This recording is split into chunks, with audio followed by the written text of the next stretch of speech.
Hi you guys, welcome back to my channel. Today we're going to be talking more about Bombparty. They had their yearly conference, their Fizztopia 2025, and I don't think I've covered any of their conferences before. So let's continue on with stuff I found about that. And interesting enough, actually, they don't do a lot of their posts on Instagram. A lot of times I find conference coverage from these MLMs from these Boss Babes story when they're going on. And I obviously this happened I think in July.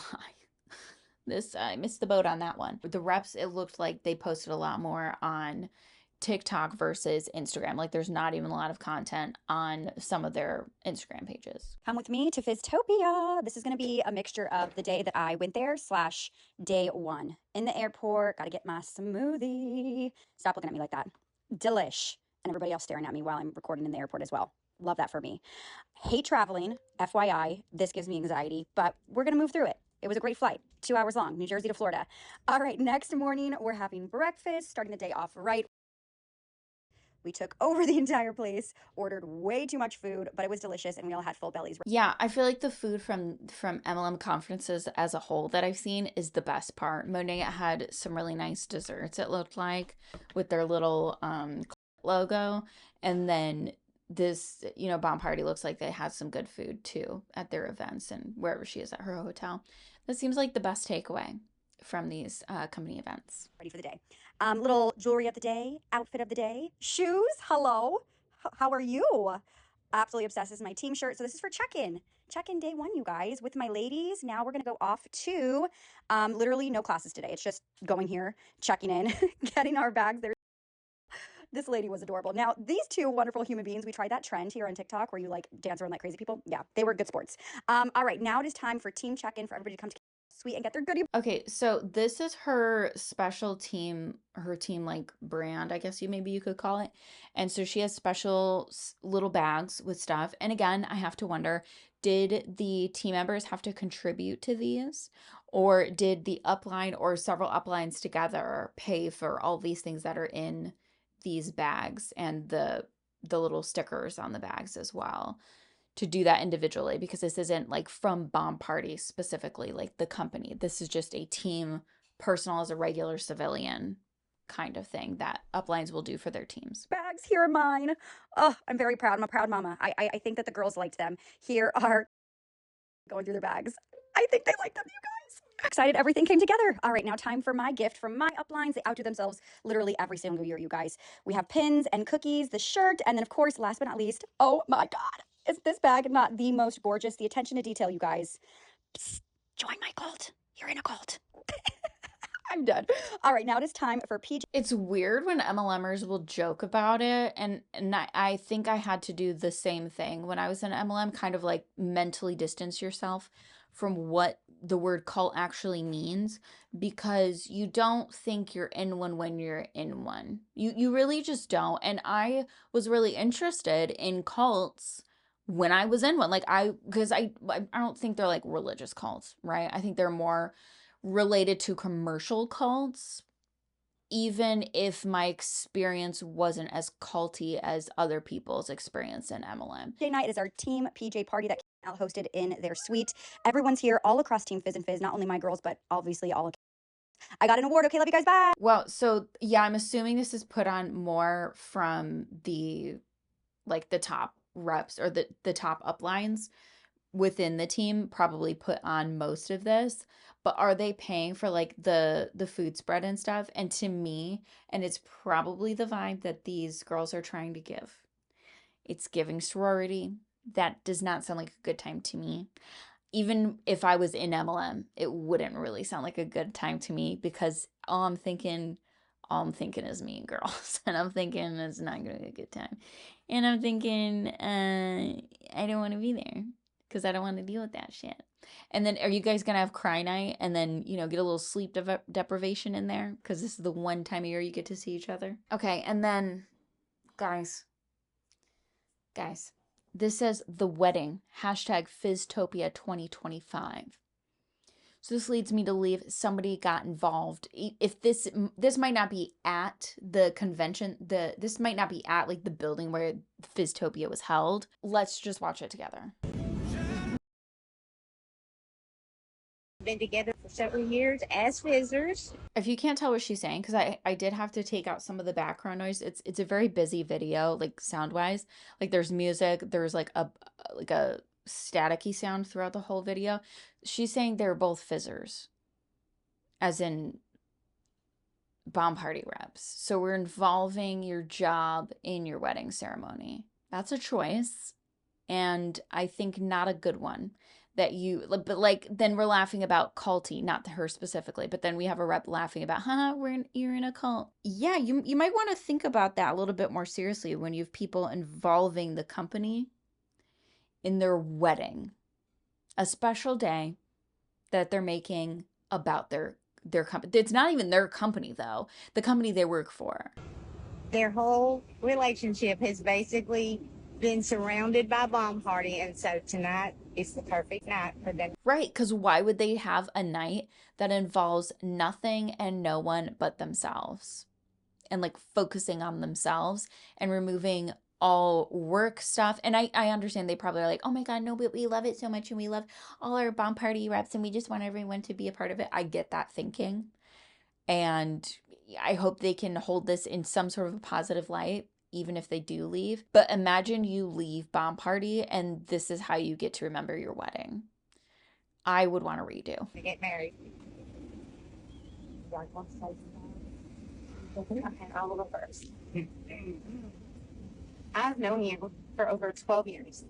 And even though we weren't together the full 12 years, when you came into my life, you showed me what a real man is, what a real man does, and how a real man loves.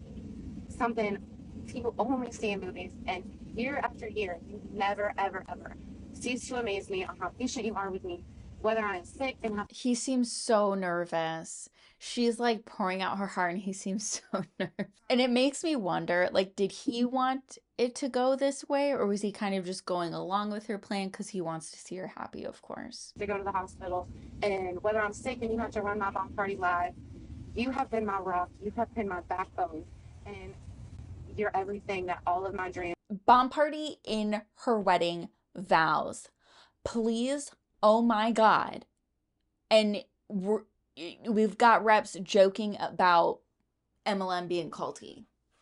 Haha, haha. Let's say you work at the curtain clip company. You work at the curtain clip company and you're going to thank them. You're going to bring that up during your wedding vow. And it would make sense if you're like, oh yeah, we first met at the curtain clip company. Or we just met at work. But when you're repeatedly mentioning the name, you're like giving them some sort of notoriety or credit during what's supposed to be about you two and your love and whatever else you want your wedding to be about, not about your job that probably isn't paying you enough, not your job that's exploitive, and you're exploiting your wedding now for bomb party. Congratulations. And especially my daddy, who I wish was here, would have ever dreamed for me to ever have. And I love you so much, and I cannot wait to be your wife. You got it. Come on, buddy. Okay, well, congratulations to them at the end of the day. And I hope that, this will always be like a happy day in their hearts. And I hope they meant their wedding vows and everything's great and live happily ever after. But this was culty. It is culty to involve your job to this level. Yes, I do think so. And now I want to hear from an ex-bomb party rep. We did have a bomb party rep who was speaking up about some issues in one of my previous videos, and now we're going to hear from another one. Can I be real with you for just a second? If you know me, you know that I've been a VP rep before, and it's been on my heart lately about how many reps I'm seeing kind of recruiting to join the team. And I know that it's a journey and everyone's journey is different, but there's a lot of things that I learned when I was a VP rep that kind of hurts my heart when people are pushing to join my team, come be an independent rep and be with this company. And this is an MLM. Like, it's 100% MLM. You don't make money until you have a team. So people push team like downlines because that's the only way. Well, I'm glad she's being honest about it, because I think sometimes people talk about these companies and say like there's no requirements to have a downline or you can just be an affiliate. sure. But you're not going to make the big bucks, and you're not as likely to make the big bucks unless you have a team, unless you're good at manipulating and recruiting people. They're going to make money essentially because you're spending money going into this business, and you're going to spend money and you're going to turn around and put that money back over and over and over again to the point where you're absolutely. And you will be encouraged to do that from the company, from the reps around you, and from your uplines. Like, you, even if you are turning a profit, you are going to be tempted to put it back into the business, and maybe even more so when it's a company that's set up like bombparty, where you are having a stock in your home.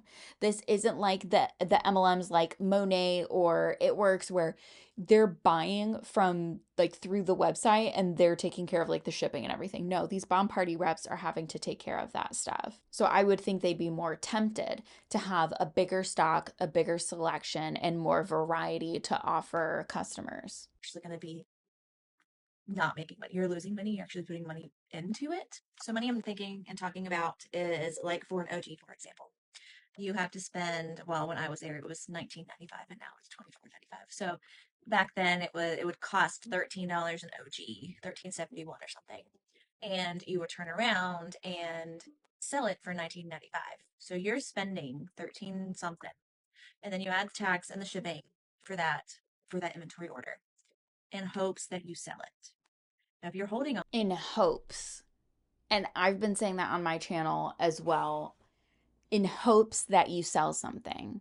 So you're in a lot of MLMs, you're doing all of this free labor in hopes that you sell something. Well, in bombparty, you're doing that and you have it physically in your house, hoping to sell it, and you have to do all of the shipping. onto it for a while, and then new collections come out, and you want to stay on top for your customers, and it makes it really hard because you just keep funneling money into this. Now, you get commission when you hit a certain amount that you buy, and you get commission off of the downlines. So wait, so is she saying, because I didn't watch this all the way through, right? And so is she saying that you don't get commission just because you sell something?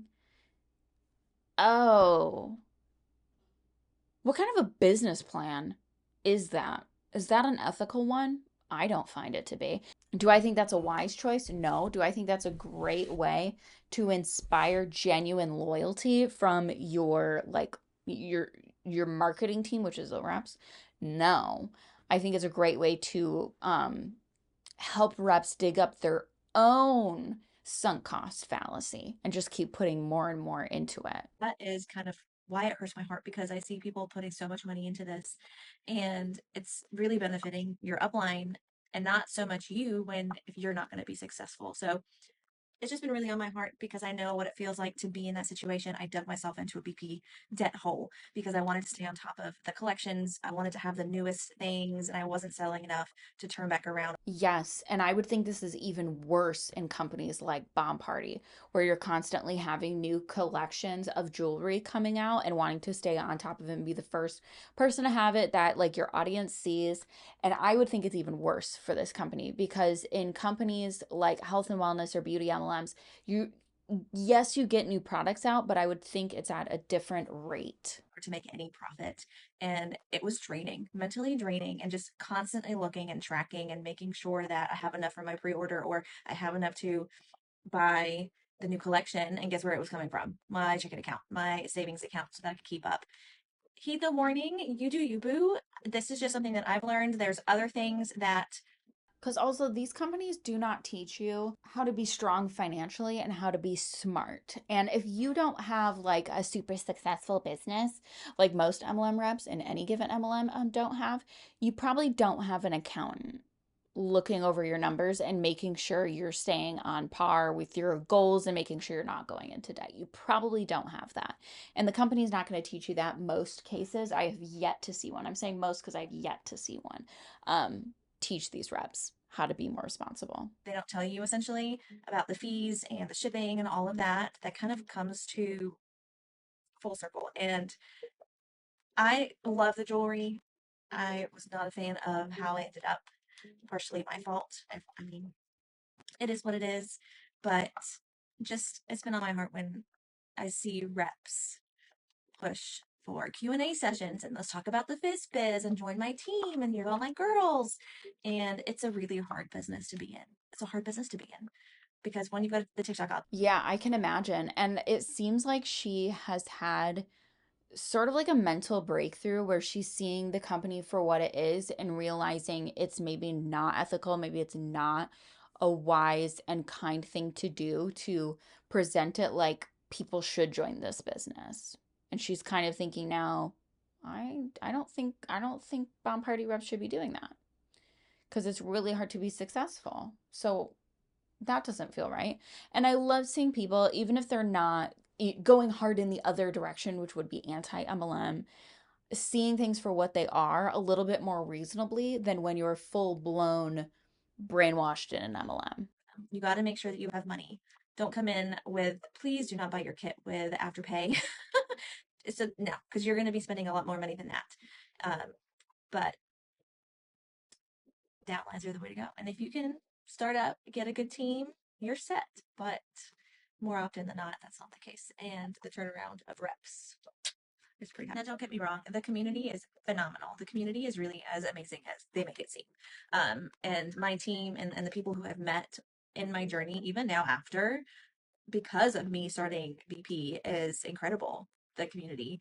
But the debt along the way, it was a hard bargain. Like, do I continue to, and I felt like I was letting people down by not having the collections or going live enough or not. Yeah, and they absolutely know that reps have these feelings. Like, especially when you're a top rep, you know that your team is having these feelings.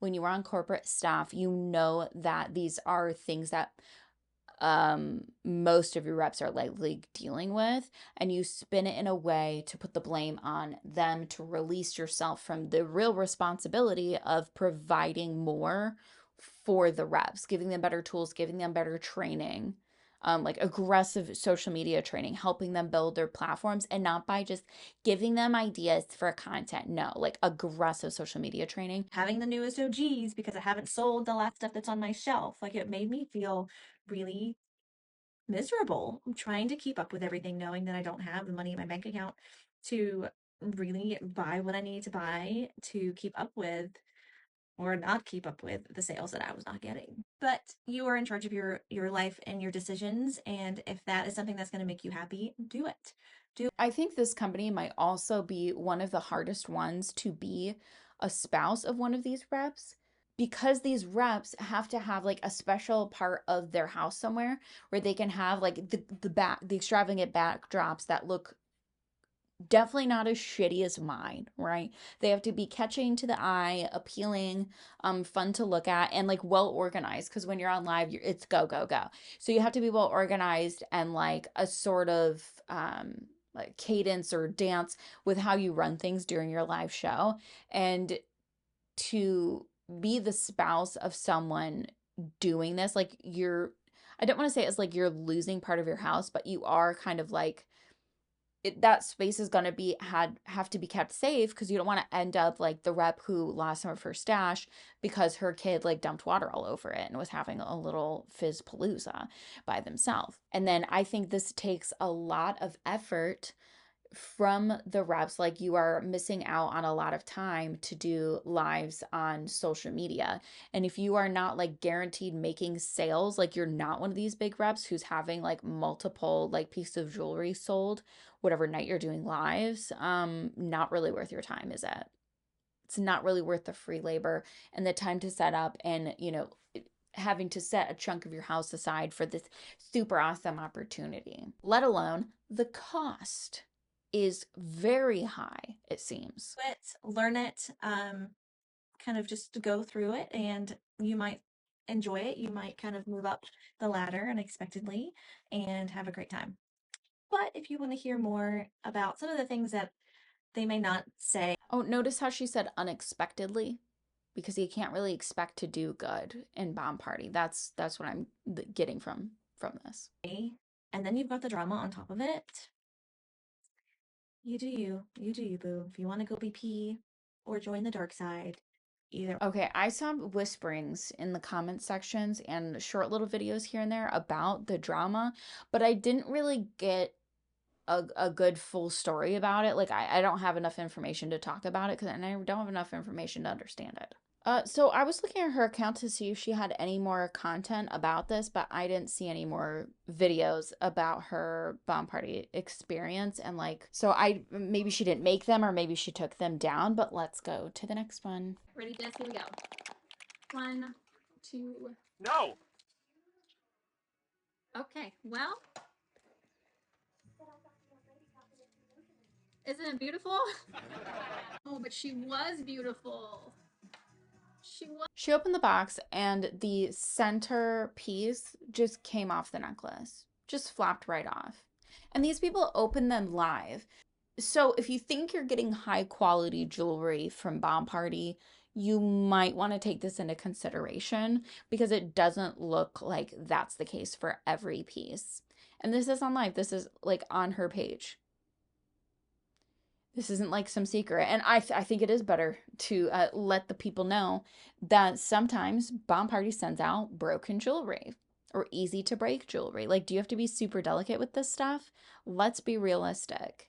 It's not like they're super high quality gems that you're like naturally inclined to take care of. This isn't the nice stuff, in my opinion. I'm not a big jewelry person, but still. And then watch what she reveals next. She partied too hard. That's actually broken. Well, let's open you a new one. A, B, C, D, E, F. I don't think I've ever picked A, but I'm picking A. The necklace was gorgeous. I know. Okay, don't be broken this time, please. Whoa! It's the exact same. It's the same necklace, only this one didn't come broken. Twilight Zone.